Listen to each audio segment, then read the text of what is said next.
ఒక అంటే ఇప్పుడు ఉదాహరణకి సార్ బ్యాక్ స్టోరీ సార్ అంటాడు. ఆహా అన్న నాకు 5 నిమిషాల్లో నాకు నాకేం చెప్పాడు, విజువల్ ఫ్లో చూపించాడు, ఒక విజువల్ బుక్ చూపించాడు. ఇట్లా ఉండొచ్చు సార్ పాసిబ్లీ ఇది థాట్ అని. అందులో ఏంటో ఒక సమురాయ్ కత్తి ఉంది, ఒక జపనీస్ డ్రెస్ ఉంది, ఒక గ్యాంగ్స్టర్లు పట్టుకున్న తుపాకులు ఉన్నాయి, పోనీ దాంట్లో డైలాగ్స్ కూడా ఏం లేవు, ఓన్లీ విజువల్ ఉంది. నేను చూశాను.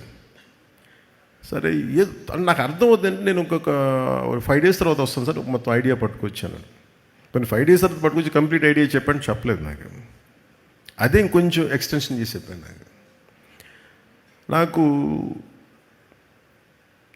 అంటే ఆ థాట్ చూసి నేను ఆ రోజు బుక్ అలా ఏదో ఫ్లో పెడితే నా కొడుకు వకీరా ఆ బుక్ చూసి క్వైట్ ఇంట్రెస్టింగ్గా, చాలా ఫ్యాసినేటింగ్గా ఫీల్ అవుతున్నాడు. తెగ చూస్తున్నాడు, ఇది చాలా బాగుంది, ఇదో ఇంట్రెస్టింగ్ ఉందనేది కాన్స్టెంట్గా అడిగేది. అప్పటికి రాశాడు ఓజీ, ది కాలింగ్ ఓజీ అని. నాకు అర్థం కదా. సో నాకు ఇది he is the director for Gen Z, Sujith.